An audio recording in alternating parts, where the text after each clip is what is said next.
Karena kita pernah dengar kan kalimat ini, kegagalan adalah keberhasilan yang tak terjadi. Bukannya kegagalan adalah keberhasilan yang tak terjadi, bukan tertunda. Kalau gagal ya gagal.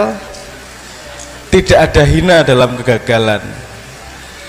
Yang penting mau mencoba lagi kan gitu. Karena semua kegagalan akan memberikan pengalaman. Semua pengalaman akan memberikan cara memutuskan yang benar. Dan cara memutuskan yang benar akan menuju ke keberhasilan. Jadi kalau menemui kegagalan tidak hanya sabar, tapi berprasangka baik. Oh, ada nih di atasnya. Berprasangka baik. Jadi sudah naik itu tingkatnya. Nggak hanya ngelus dada, tapi oh, ini siapa tahu sedang dilatih untuk menuju keberhasilan. Seperti teman-teman yang jomblo, di sini ada juga yang jomblo. Oh, banyak ya. Yang jomblo, kalau Anda belum dapat pacar ditolak, jangan hanya sabar, berprasangka baik.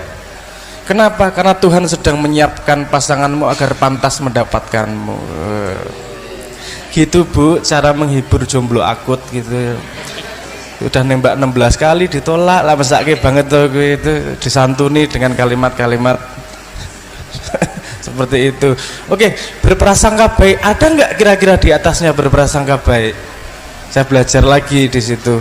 Oh, ada. Selain berprasangka baik, nggak usah nunggu besok. Jadi sekarang langsung, ketika gagal langsung disyukuri.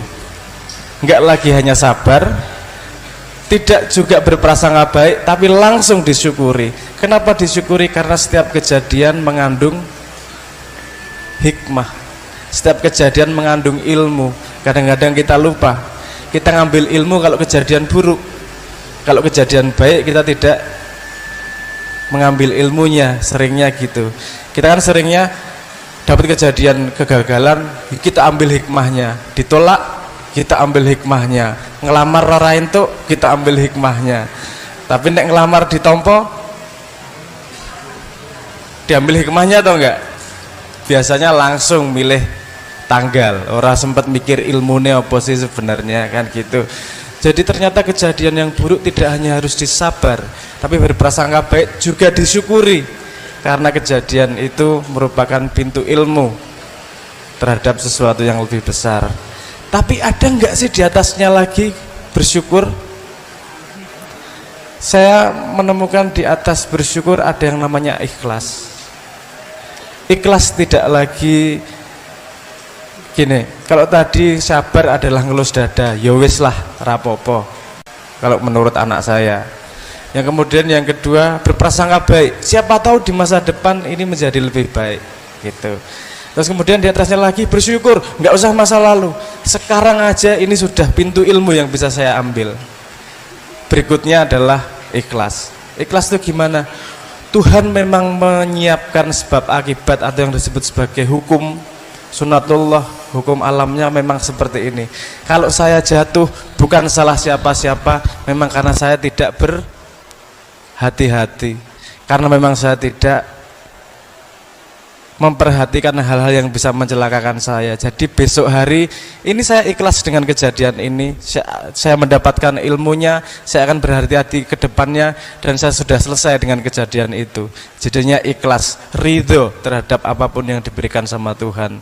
Ketika mencapai ikhlas itu, kita akan otomatis mendapat kewaspadaan, otomatis mendapatkan syukurnya, mendapatkan prasangka baiknya, dan mendapatkan sabarnya. Karena kita sangat susah kadang-kadang untuk waspada itu. Banyak tipuan-tipuan yang kita hadapi tidak hanya sehari-hari. Tipuan yang bahkan kita tidak sadar kalau itu tipuan, dalam tanda petik ya. Saya kasih contoh begini saja. Bu, di rumah pakai listrik enggak? Listriknya lampunya hidup ya. Boros mana Bu? Lampunya hidup terus atau hidup nyala gitu? Boros mana Bu? Hidup nyala gitu Bu ya. Ini salah satu contoh tipuan saya Bu. Tidak waspada. Karena kalau hidup sama nyala sama saja. Kalau hidup mati, nah lebih boros mungkin Bu.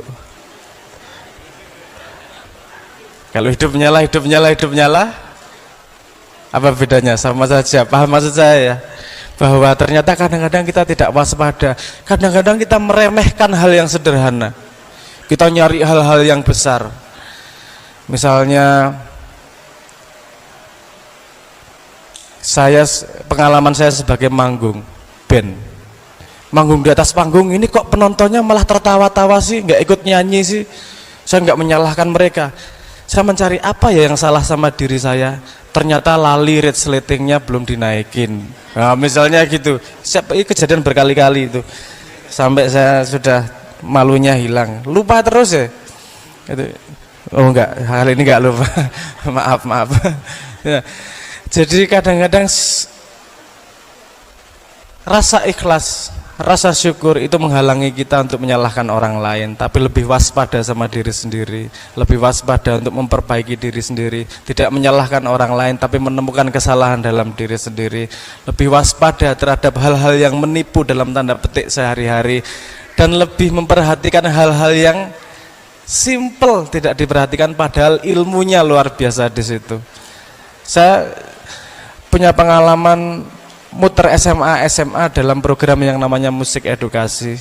Itu salah satu yang saya ajak kepada adik-adik anak muda adalah bagaimana kita tidak pernah meremehkan kejadian apapun sekecil-kecilnya, meremehkan apapun sekecil-kecilnya, karena sesuatu yang kita anggap mudah berarti kita sudah kehilangan kesempatan mendapatkan ilmu di dalamnya, karena apapun ada ilmu yang lebih kecil lagi, lebih teliti lagi, bukan lebih kecil, lebih teliti lagi. Saya kasih contoh sederhana sebelum saya tutup. Mas iso ngitung dari 0 sampai 100 enggak? Ibu-ibu bisa? Mudah atau susah? Mudah ya? Coba 0, 1, 2, coba aja 3, 4, 5, 6. Oke, mudah ya? SD bisa enggak? Bisa. Saya tanya sekarang, dari 0 sampai 100 angka 9-nya ada berapa? Jangan pernah meremehkan apapun kejadian dalam hidupmu, apalagi yang kamu anggap mudah, karena di situ pintu ilmu. Mudah loh. Hah? 24. Ada 9, Bu. Napa mawon? 9, 19, 29, 39, 49, 59, 69, 79, 89. Berapa?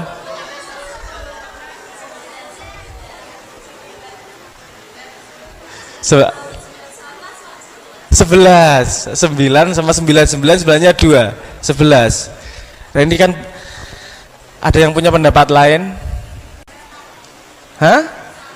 Ada 1. 19 juga ada 9-nya. 1 sama 9 kan gitu. Enggak. Ini ngapain sih kok kita ngomong agama kok tiba-tiba matematika? Jangan lupa, Quran dan pelajaran agama itu adalah jalan mengarungi hidup. Jadi apapun yang kita lakukan dalam hidup pasti ada hubungannya dengan petunjuk Tuhan.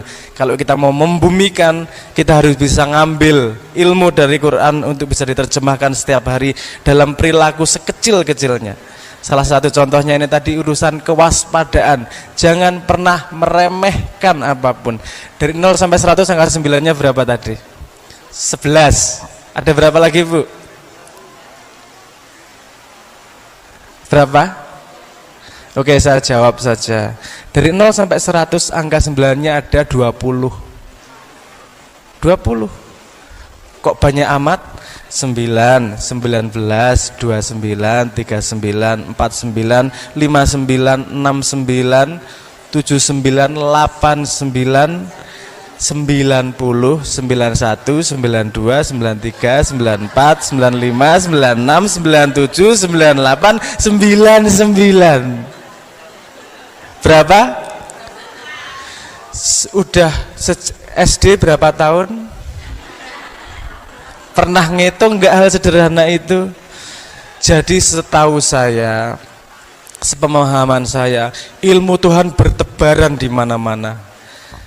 Di selembar daun, di sehembus angin, di setetes embun, Bagaimana kita mempelajarinya? Kalau kita punya mesin yang dibangun dengan mempelajari Al-Quran tersebut.